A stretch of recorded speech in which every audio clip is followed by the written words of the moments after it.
podcast is part of the Sports Social Podcast Network.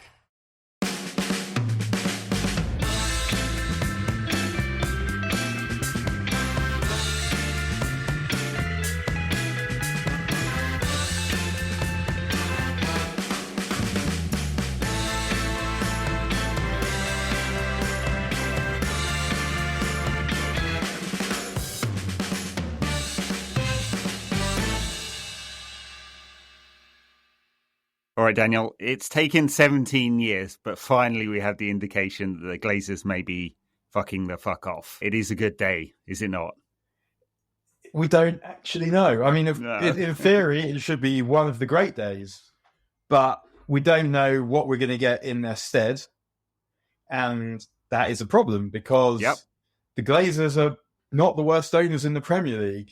No, there are some scumbags that are worse than them. No, for sure. Far, far, far worse. There are some who, if we get some kind of human rights abusing despot, for me, that's it.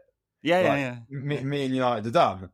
Well, no, it's true. I mean, when United were being linked with a Saudi takeover some time ago, I mean, I think Paul and I talked about that on air. How can you? It's hard to support a club with that kind of ownership and that kind of project. So we will see what we get.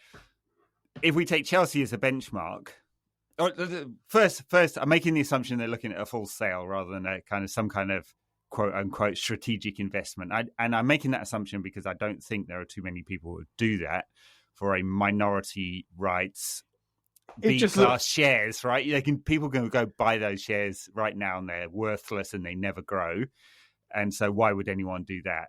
And it also looked like, from the wording, it looked like they want a full sale. Like it felt like they have to put the other options there because they have to put them there. Yeah.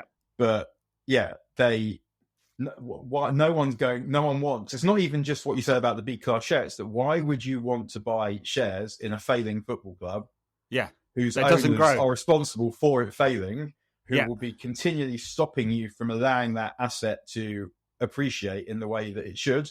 Or if it's just an ego trip for you to win shit and feel good about yourself, it makes no sense. Well, they had to put all the options on the table for sure. Yeah, one because they just juiced the share price by £400 million, and if they then don't actually sell the club, the SEC would have a few questions about them using the media to bump up their asset price. Ask Elon Musk about whether the SEC is serious about that kind of thing. So, yeah, they definitely have to put all the options on the table. But I fully agree with you. This is a full sale. They've appointed Rain, who did the Chelsea sale. Rothschild are the personal bankers for the Glazer. How much can they extract from it, basically? And they'll be looking at a sale. And Chelsea does give us a benchmark. One, there were more than 20 interested parties looking at Chelsea. The sale price, £2.5 billion, gives us a benchmark as well. United should go for well above that. I mean, I know in various media outlets they quote the £4 billion plus, but those were kind of loose agreements with Abramovich to invest in squad and stadium. I don't know how you could execute on that. Like if Bowley and co said, "Hey, we're not actually not gonna build a new stadium," what's Abramovich gonna do? Nothing, right? So the sale price was $2.5 billion. United sale price will be double that, probably, minus the debt, right? So 4.5 to 5, I would guess, is a reasonable. That's quite a premium over the public market cap. So could take a while though. Yeah, but who has that kind of money? Yeah, well, 20 interested groups. Many of them quite a few of those groups were private equity plus sports owners, American sports owners, who would probably be able to raise that kind of money from private equity. So, yeah, just like Silver Lake invested in Manchester City Group at a valuation of above £3 billion. So there is that kind of money if there's a consortium. Otherwise, you're looking at a small collection of billionaires, of which American tech billionaires have never shown an interest in owning sports clubs until they got out of that business. If you think about like Steve Ballmer and people like that, I think he owns the Clippers now. Basketball team, I don't really watch basketball. Yeah. I'm thinking, I guess, a lot of those songs. Yeah, he owns the lighters and the Rizzlers, and he's toking, and that's what he's doing with his Microsoft billions. Yeah, no, that would be a great story, wouldn't it? So anyway, just say I think it's very unlikely that like Elon Musk will be throwing his hat into the ring, although he did profess to be a United fan. And then there's like overseas, and overseas is like yeah, obviously there's quite a number of billionaires in India and China and other parts of the world. That could be a possibility. I'll give you an obvious name there. I don't think it would be China. And then there's state. And you look at which despotic regime doesn't have a football club and might want to get into the game. That's it. And where is there now? Where is there? Bahrain, Paris, Dubai. Azerbaijan, have they still got Atletico? Are they part owners in Atletico? I don't know. I mean, they had that. They were Azerbaijan Land of Fires for a bit. Right. Right. Like, I think there was some kind of financial interest, but I guess probably not significant enough one, such as to stop them buying United if the move took them. Joy. Yeah. I mean, Dubai, like compared to Abu Dhabi, doesn't have the natural resources, so it isn't quite as wealthy. So I don't know whether the Emirati there would be interested in a club. Bahrain doesn't have a club. Could be. They've been into sports recently with F1 and so on. So that's not sport. Yeah. It's not. I mean, it's true. It's mechanics, right? Yeah. It's like calling darts a sport. Level. Yeah, it's an A level. I was thinking about, is J.K. Rowling the world's greatest billionaire? Which is such an appalling thing to say. I don't know how to define greatest. Well, she sort of became appalling after she became a billionaire. She did. Yes. Like, I mean, she does sort of peddle this idealized version of the British class system. Yep. Through Hogwarts, which is a little bit sinister, but relative to other billionaires, I don't know. She's pretty awful. So. No, we're not debating her awfulness here. We're debating her relative awfulness. Yeah, I mean, like, which kind of awfulness would you like? Would you like billionaire dickhead, tech bro, private Muscles, equity, sports trying to owner live till 270 years old, that kind of arsehole? That type of thing, or Musk, who's basically a right-wing troll, profiting off slave labour, with dubious links to both slave labour and apartheid, right? So lovely, very nice, or some kind of state-adjacent wealth. There's not the collection of people who might buy United is not awesome. I mean, if I was going to bet on it, given that the Americans are Glazers and have good links into the American sports scene, I would bet on a consortium approach of some kind of US sports club owner with private equity backing. We don't want the most likely approach. So we don't want that, though, do we? We don't want that because unless you get a good version. Is that better or worse than status quo? I think it's better if they're competent, right? So, like, what's the difference between FSG, who own Liverpool, and the Glazers, who own United? It's just competence. I know they want the same thing. It is a little bit of competence, but it's also levels of debt. Yes. That we were saddled with the Glazers' levels of debt, which I think they're in the process of making not allowed. But whoever buys United is not going to be doing that. They're not going to be basically bought by JP Morgan, presumably, and paying kind notes and all the rest of it. No, I don't think so. So you think that's more likely than else? I mean, can Ratcliffe pull out £5 billion? I mean, he could if he liquidated his entire fortune, basically. So, and even then, I don't think. I mean, his approach for Chelsea and the late approach for Chelsea. I mean, it felt like he was phoning that one in because it didn't feel very strategic. He didn't play he did an interview recently in which he professed an interest, although he has said quite strongly before it makes no sense. So he would be doing this not from a business sense. I think he thinks there's more value in football in getting a small club and trying to build them up using data. He'd be doing this purely for legacy. Yeah, so. The man. But I'm all right with Man United. What a fucking legacy that would be. Oh yeah. I mean, look. If I could find $6 billion down if I could find $6 billion down the back of my sofa, and that was the only $6 billion I had, I would be spunking that on United. 100%. Because that's what I think about. I remember when I was a kid thinking, if ever I made loads of money, the first thing I would do would immediately be buy United. Yeah. But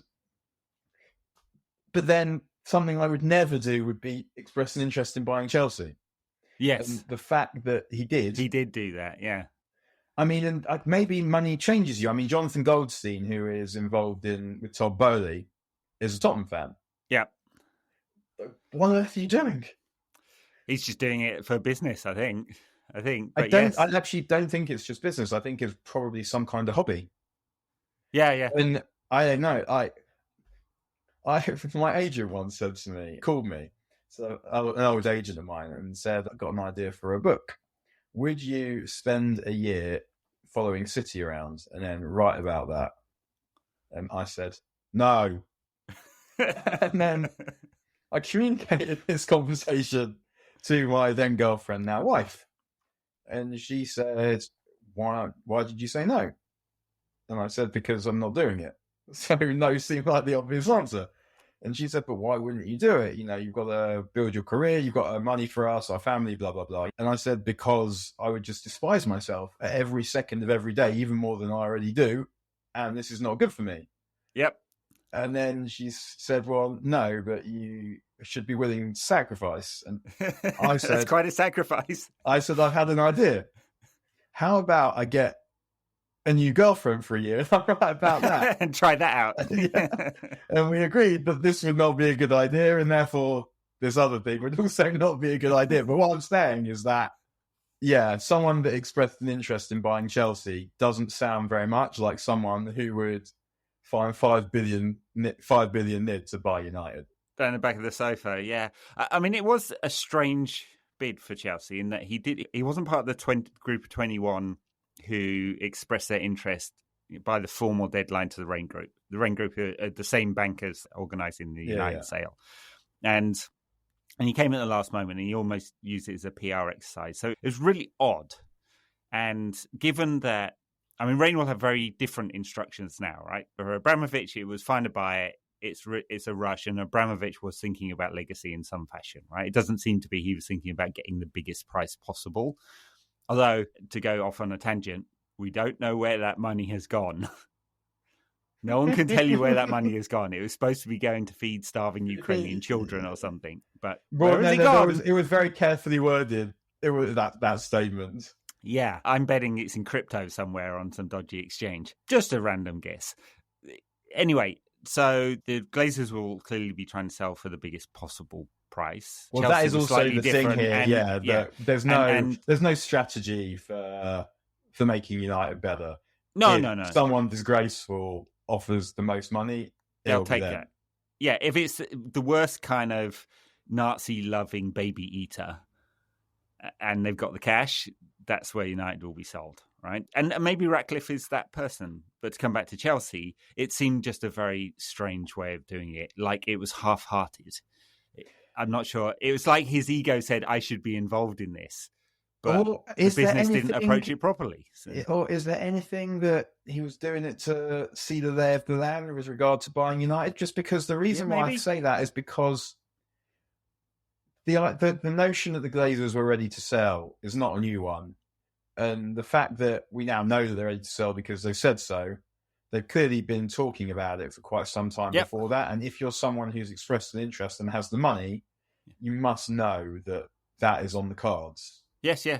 Well, it seemed clear from the interview that Ratcliffe gave to the BBC not long ago that they'd actually been in talks. And I don't know whether he knows the Glazers personally, because billionaires hang out on yachts or whatever, but it seemed like he'd been given the indication that they weren't ready to sell at that point. But look, from the moment the leverage buyout took place in May 2005, United were for sale. They've always been for sale because that's what you do when you have a leverage buyout. Use someone else's money to appreciate the asset price. And at the point you think you can't appreciate it anymore, you sell.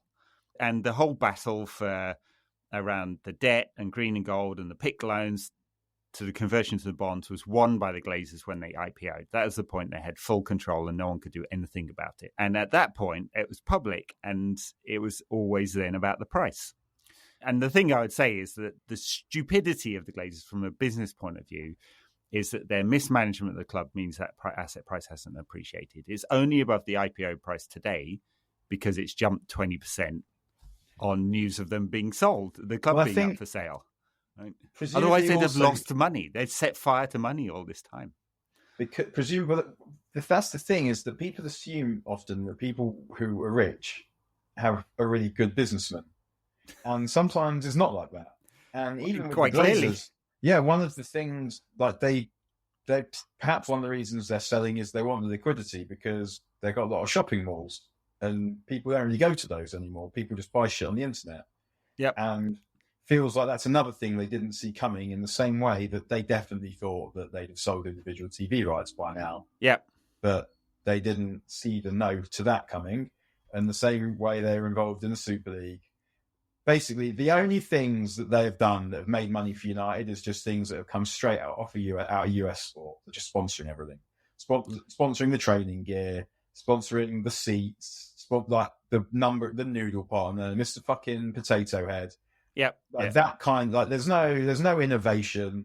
That was their only innovation, and everyone else copied it very quickly because there was no moat, to use the Silicon Valley language, around that business model, right? That's the only thing they did, and everyone else could do the same thing too. But every other part of the growth, ticket price hikes and TV rights, they had nothing to do with that. Nothing at all. And I think that, Arsenal actually got caught really badly like that. That when they sold the ground to Emirates, they sold everything to Emirates. Yeah. So they just had to sit there watching everyone else sign deals with that's right. Turkish Airways and arse scratchers and whatever, and they could do nothing about it. And they ended up, Arsenal, in like a really ridiculous situation where they swapped Highbury, one of the greatest football grounds that ever was, for an absolute crock of plastic shit for nothing. Yeah. Like they've had absolutely really nothing out of the Emirates, because very quickly after the Emirates, the thing that they didn't see coming, that they couldn't really have seen coming, was oligarchs and nation states. That basically meant that your bums on seats don't really mean shit anymore. Yeah. The thing that they should have seen coming was the TV boom, because that was obvious. The TV boom was also going to usurp bums on seats. Yeah, well, the TV boom was obvious to the point that it was underexploited as an opportunity, and the Premier League as a collective has done very well to sell those rights. Right? And so, just to become the Premier League in the world. Yes, and to package it up and very smartly look for right sales in each market and split digital and TV and stuff like that. And they've done that very well. And everyone was lucky. Everyone in the Premier League was fortunate that there was a fight between Sky and BT for internet like accounts, and content was used as leverage in that, right? So that juiced the local market. And after that fight was over, TV rights, you'll notice, in the UK have not gone up, right? So they've been flat for the previous round and rolled over for this round, so they won't have gone up for 6 or 7 years by the time this cycle comes to an end. Internationally, though, there's still headway, right? So they're still growing, but they're not growing in the way that the Glazers and FSG want, which was the ability to sell individual rights, both domestically. That was always a no, because you have to get 14 votes for that.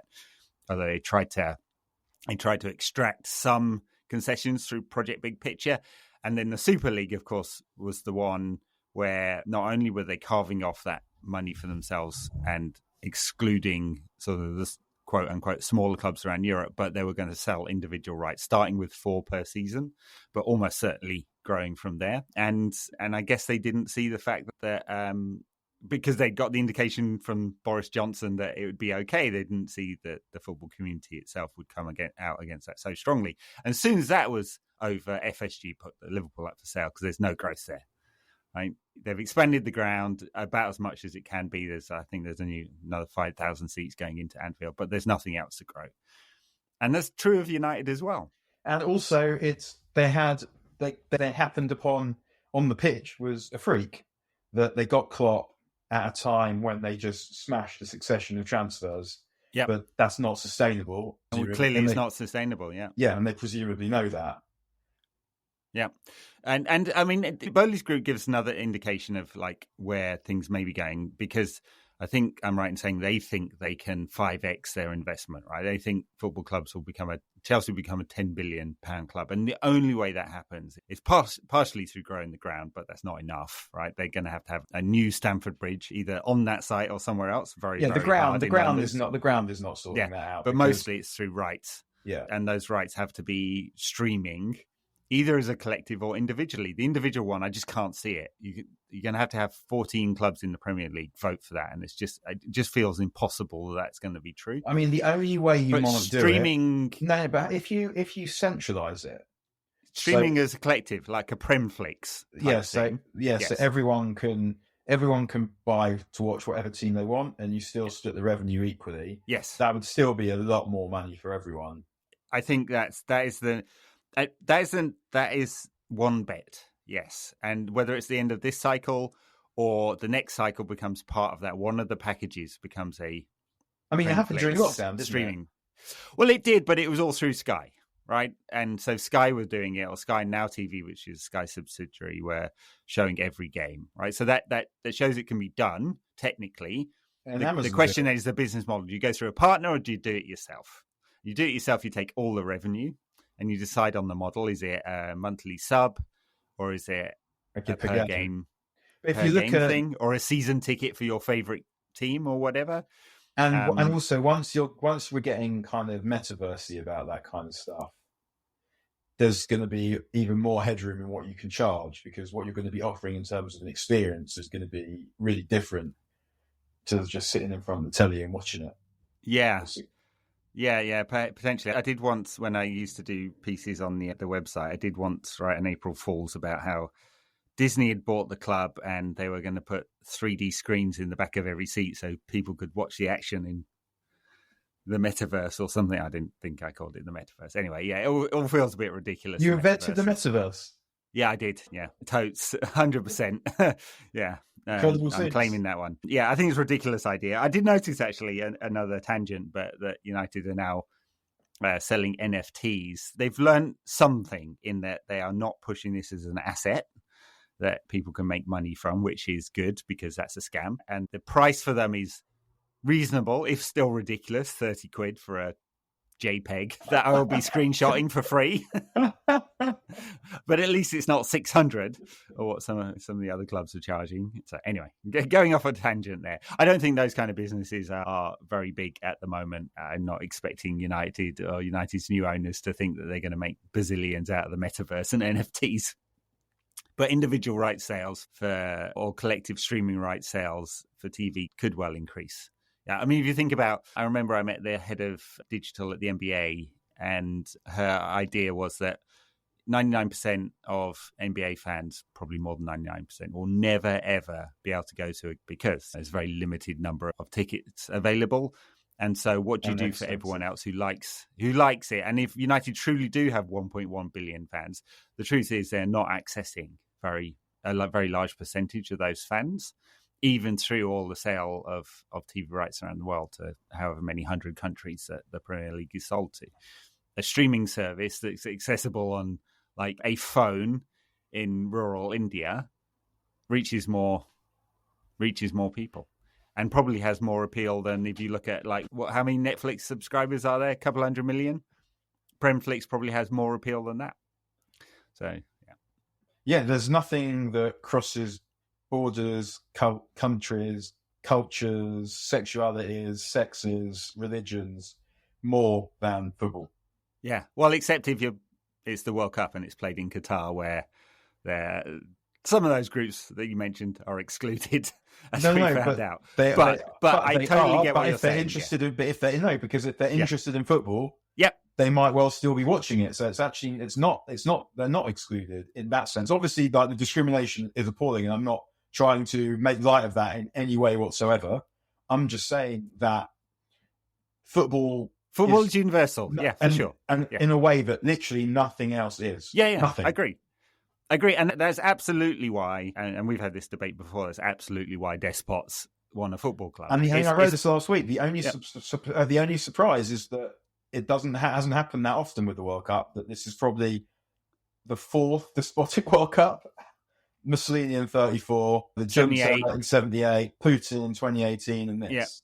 Yeah. So, yeah, the only surprising we'll have a nice little break in 26 where it's just about money because it's the US and everything's transactional. And then 30 will be in Riyadh for the World Cup final. So. Do you think they're going to get away with that again? I mean, look, FIFA is a mafioso organization, right? It's run exactly like organized crime, and they'll do whatever the hell they like until someone stops it. And the big push by the Justice Department in the US to arrest people for corruption has what's their big prize there? Jack Warner's going to get extradited. That's it. Chuck Glazer did the decent thing and had a heart attack before he could be charged. And yeah, I mean, really, what happened? Not much. No. Platini got done for taking I also wonder if Qatar actually are regretting whether this whole whether it's just they might be. I mean, I know we're crossing over into the World Cup, but certainly from the sport washing perspective, it hasn't worked. I think if you go back and read the piece that Musa Okongra wrote a couple of weeks ago, where he said it's already failed from a sport washing perspective. But then from a geopolitical perspective, I think it's actually worked. That's what I'm saying. It's not, because that's what I said to you a few weeks ago, that the more I thought about it, the less I felt like it was about sports washing, and the more I thought it was about money and power. It's about money and power, and it's about making sure that the Saudis don't walk into Doha, because they could do at any moment. And the blockade that we saw between 2012 and 2017 or whatever it was doesn't turn into a military invasion. That doesn't happen when, one, you have a US base on your soil, and two, you have lots of friends around the world and lots of world leaders coming to your shiny stadiums, hotels, airport, and so on. And Qatar is now on the world map as a name, and it's much harder to invade. I think literally there are those sort of strategic considerations at play. And also, it's become more a show of regional power, as in the sports washing thing. If they'd have allowed, say, the rainbow armbands, that would be part of try the sports wash. But what they actually went for was, we're doing what we want. And that is more a show of power to the local countries, that we're facing down this pressure to do what we want to do. Yeah. Yeah. And not only coming back to United, that will be a question for any regime that takes over. It's a different world from when 2008, when City were taken over, and 2010, or 11, when PSG are taken over. The internet now allows us much greater informational access, even than from then, 10 years on. And I think the public are now educated. And we've seen with the World Cup, right? I think I've probably said this before, but when City got all that money, I was writing, and I'm embarrassed about this, that I have so ignorant. I was writing about the money being anti-competitive, and writing about salary caps and wage caps and all the rest of it, and limits on the amount of players you could sign, to try and preserve the competitive aspect, because I didn't know about the extent of human rights abuses. But it would now be very difficult to follow football, and you might decide that you don't care about it, but it would be almost impossible not to know about it. Yeah, yeah. Although there is another lesson in that it's impossible not to know about it, but if you do it right, you still get. City get very positive PR, as worked for them, in that there is a shiny asset that Abu Dhabi uses to build links into markets and countries and a positive image. And the Qataris, although this World Cup has been a disaster for them from a sports washing perspective, from a sort of informational perspective, PSG hasn't been. They've used that platform very well. I mean, Lionel Messi is going to be in a very odd situation of having to support a Saudi bid and an Argentina bid for the 2030 World Cup, and be on Qatar's payroll all at the same time. And there's also, with PSG, there's the tie-up with Nike, for example, where they've become that kind of affiliation of Nike, where it's become part of almost like the fashion language of sport. Yes, they do leverage that very well, and the kind of image of Paris as a cosmopolitan centre and a centre of fashion and style. And being somehow portrayed as the hero of the Super League battle. And just amazing. Being given the keys to UEFA as a consequence. Yes. Yeah. So they've run that project much better from a sports watching perspective. And it is kind of interesting how, as you say, zero compromises have been made, basically. The very late decision on alcohol sales. And honestly, I couldn't care less about that. I think it's okay. If you're going to have a World Cup in a country where alcohol is prohibited, it's okay. It's not prohibited. It's not prohibited, is it? No. But, I mean, look, I haven't spent much time in Doha. In Abu Dhabi and Dubai, prostitution and alcohol are very liberally available. You just have to... It has to be in the right spot, and it's not public. You know, it's not going to be on the beach. You have to be the right kind of person, also, I think. Yeah. And it's the point about the beer wasn't actually about the beer. It was about the fact that we're just going to change the rules. Yeah, and could do. And FIFA caved. Yeah. We said we were going to be like this, but actually we were like, it's going to be like that. And that reflects the relationship to power that those countries have, where the people in charge decide what they want when they want, and there's nothing that anyone can do about it, even FIFA. Yeah. All right, so we got a few minutes. Shall we get onto the lovely subject of Ronaldo for a little bit? So covered United's potential sale and some issues around the World Cup. Backers will probably have a chat about World Cup games and Ronaldo. So chatted briefly with Tom last week about it, and then in depth with Wayne, but he hadn't been sacked at that point or mutually terminated. It's just incredible what does and doesn't make your position untenable, isn't it? Yeah. For people who don't know what I'm talking about, look up Ronaldo de Spiegel. Read what you read. And draw your own conclusions. Exactly. As we have both done. As I said to Wayne on the last pod, I couldn't unread that. Once I'd read that deposition, it's impossible to not have heard what Ronaldo said in his own words. So, but that was perfectly okay with the club and him taking on the Glazers, his teammates, Wayne Rooney and Gary Neville, the chef, the swimming pool and everything else was definitely not acceptable. Although, fair enough, in a professional sports team, it would be very hard for him to, it's just so hard back into Carrington after that. It's just so hard to get agitated about anything that he did subsequent to what we read about in Der Spiegel. Ultimately, I just don't care. No, I'm delighted he's gone. I'm delighted he's gone. Right. So, from a moral perspective, I didn't want him to come in the first place. From a footballing perspective, I saw both sides. As in, at the time, I felt he was just going to be an upgrade on Cavani, which he was. And because Cavani just wasn't there. So I was an upgrade on Cavani just by my presence, I think.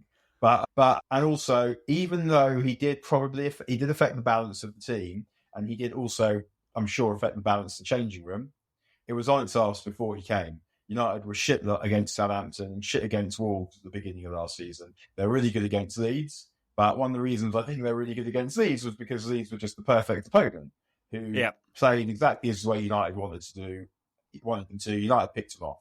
The next two games, United were nonsense, and then they continued to be so for the rest of the season. And I'm not blaming Maguire and Shaw and Wan-Bissaka's form on Ronaldo, much as I'd like to. I'm not.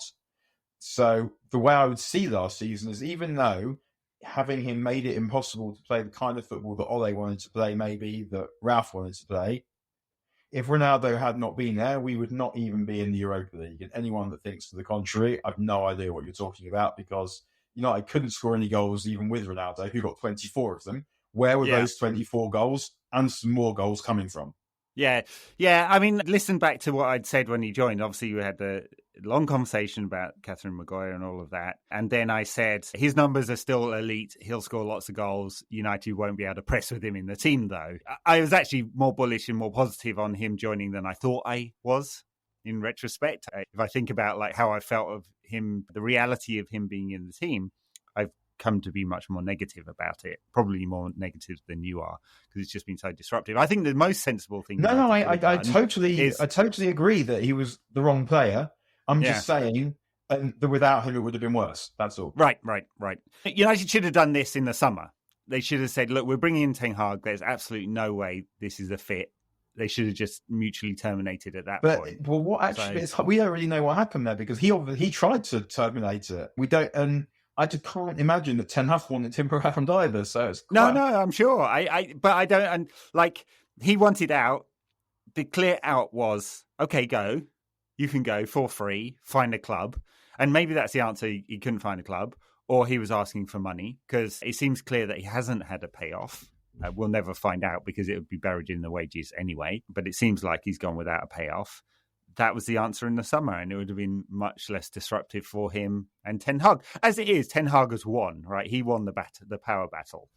He won the power battle over both Ronaldo and Ronaldo's commercial interests and value to the club. And that's good for Ten Hag.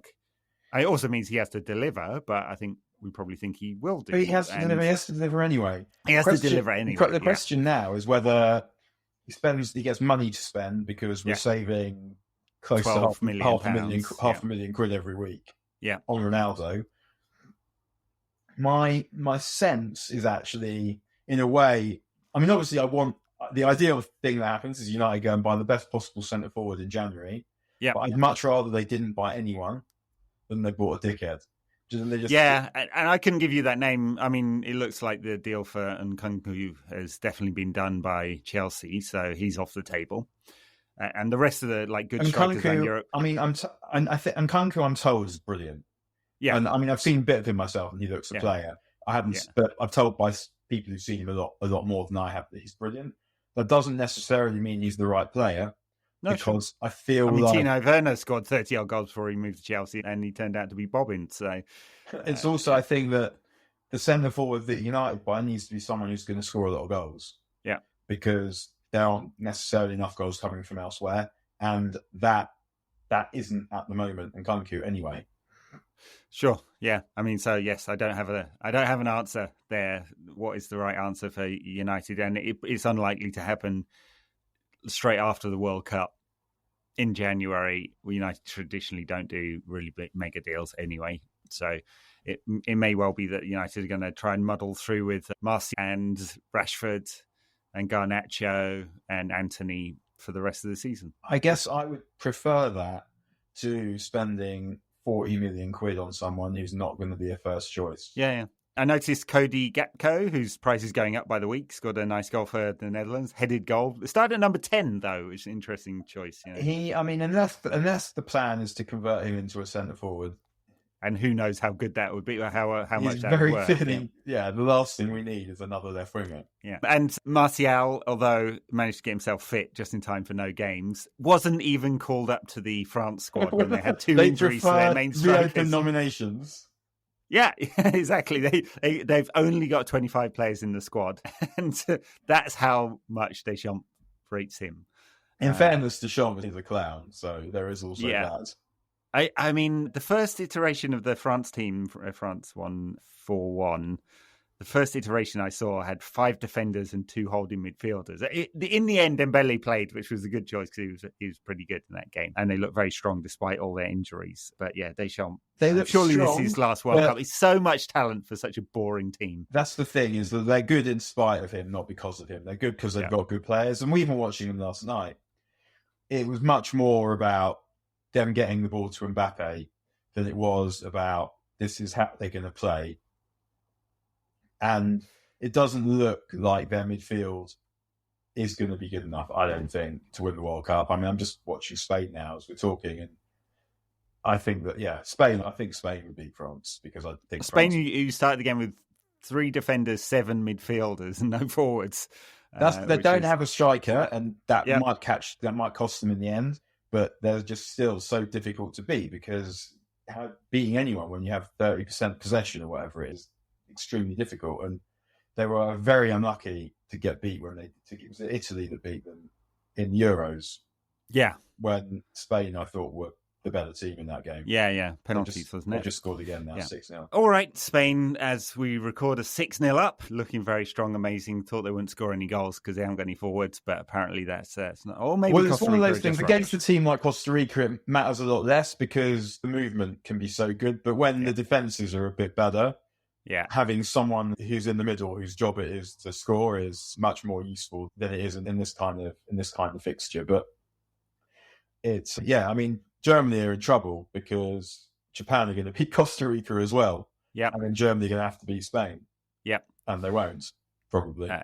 Seeing first round of fixtures. We'll talk about that more in the Backers Continent. I think we'll probably do a first round of fixtures roundup at the weekend or something like that. Thanks very much for listening. Let's hope the sale moves fast. I noticed that Must put out a statement basically saying, think about the legacy, think about what's right for United and do this quickly. The thinking about the legacy is not going to happen. Doing this quickly might do. Just depends on number of interested parties. I mean, we saw with Chelsea, that happened very quickly. And it's not like there was a discount on their real value either. So it could happen before the end of the season. Please.